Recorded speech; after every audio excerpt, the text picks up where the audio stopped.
Tiens, voilà que Dieu est le grand laboureur ou bien que Dieu est le grand guerrier. Et dans un cas, sa justice sera la justice du labour et du partage des terres. Et dans l'autre cas, ce sera la justice du champ clos, ce sera la justice du guerrier. Et dans un cas, je dirais, Dieu a un glaive. Et dans l'autre cas, je dirais, Dieu et sa charrue.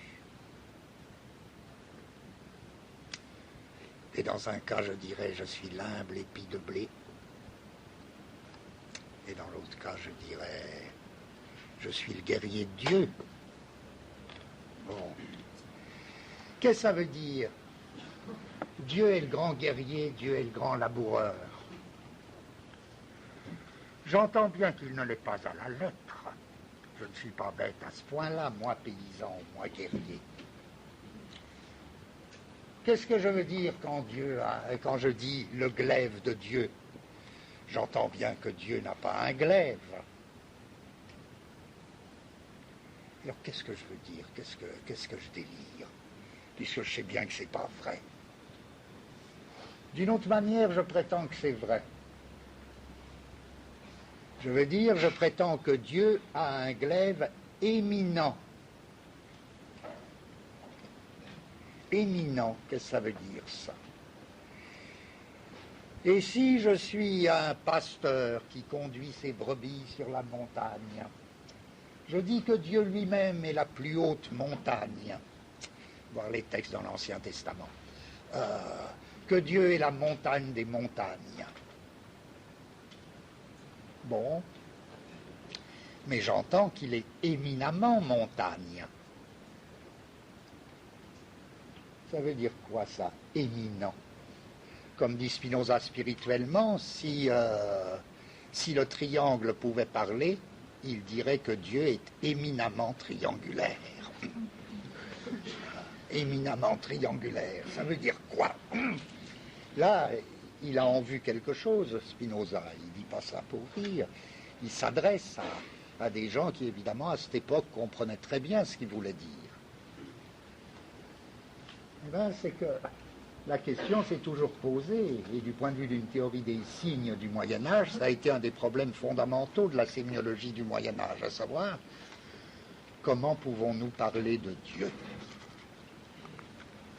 Qu'est-ce qu'on peut dire de Dieu? Il semblerait que Dieu est tel que tout langage s'annule à son approche. Il n'y a pas de dire de Dieu. Il excède tout ce qu'on peut dire. Donc, d'une certaine manière, je ne peux dire de Dieu qu'une chose, ce qu'il n'est pas.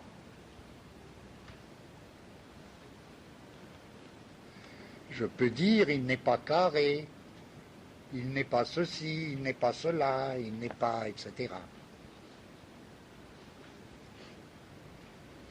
Il n'est pas. C'est ça qu'on appellera la théologie négative.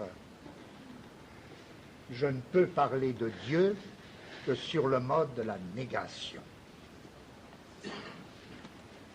Est-ce que je peux dire Dieu existe? Même à la limite, je dirais, et combien les mystiques sont allés loin dans cette voie, à la limite, je dirais, Dieu n'existe pas. Pourquoi je dirais Dieu n'existe pas? Parce que Dieu déborde l'existence, autant qu'il déborde la figure triangulaire.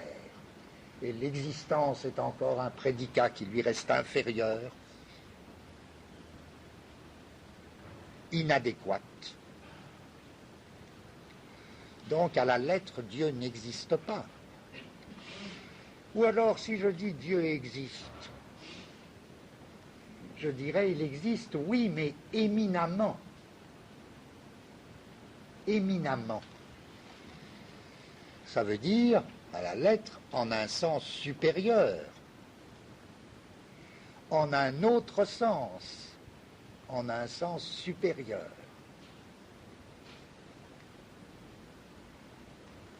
Mais alors, est-ce que c'était vrai ce que je disais tout à l'heure de la théologie négative.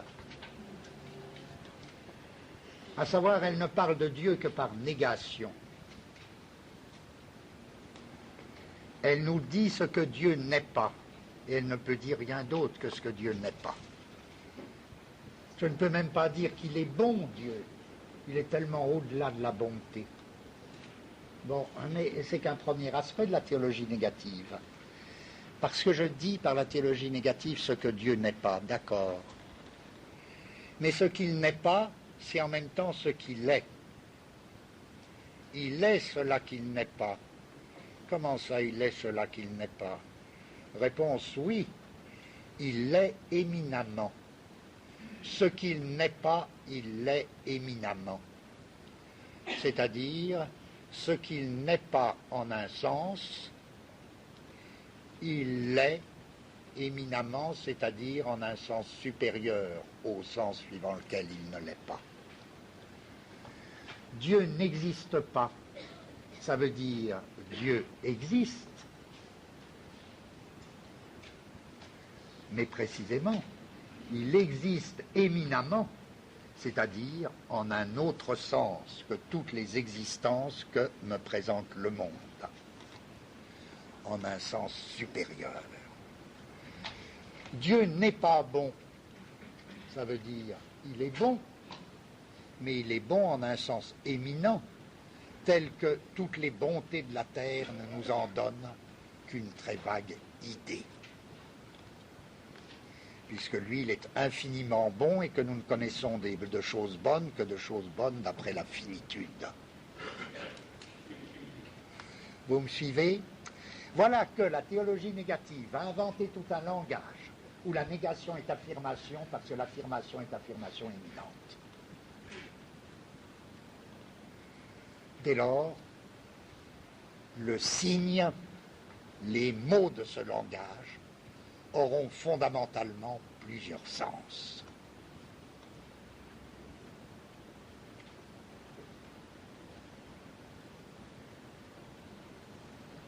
Et là encore, revenons à la situation la plus quotidienne.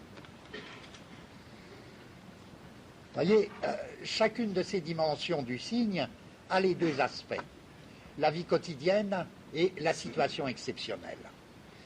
Si le théologien négatif représente la situation exceptionnelle de ce point de vue, mais dans notre vie quotidienne, on ne cesse pas, les mots, ils ont plusieurs sens.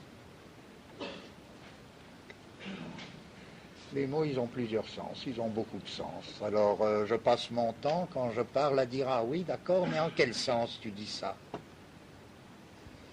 Revenons à la théologie négative qui, finalement, est comme le grossissement de cette situation. Vous voyez, j'ai trois situations quotidiennes avec trois grossissements. Je ne dis pas que chez Spinoza ce soit aussi systématique, mais je dis tout y est. En effet, revenons donc à ce troisième caractère. Je dis, à ce moment-là, il n'y a pas de limite dans le langage de la théologie négative. Et ça peut inspirer les plus beaux poèmes. Dieu est une montagne, Dieu est un parfum, Dieu est un glaive. Sous-entendu, il n'est pas un parfum, il n'est pas un glaive, il n'est pas une montagne. Sous-entendu, ce qu'il n'est pas, il l'est, mais il l'est éminemment, c'est-à-dire en un autre sens que le sens courant, que le sens commun. Dieu est une montagne, mais une montagne éminente, c'est-à-dire dont toutes les montagnes du monde, même l'Himalaya, ne nous donnent qu'une idée confuse et tronquée. Une montagne infinie. C'est une montagne infinie, c'est un glaive infini, etc., etc. Donc, ce langage de la théologie négative joue sur le fait commun, quotidien, que les mots ont plusieurs sens, et simplement ils poussent les choses à l'extrême, et cet extrême, c'est quoi? C'est l'existence d'un sens infini et d'un sens fini, dans le cas de la théologie. Les choses qui sont relativement bonnes, et Dieu qui est infiniment bon. Les choses qui ont un degré de perfection, et Dieu qui lui est infiniment parfait.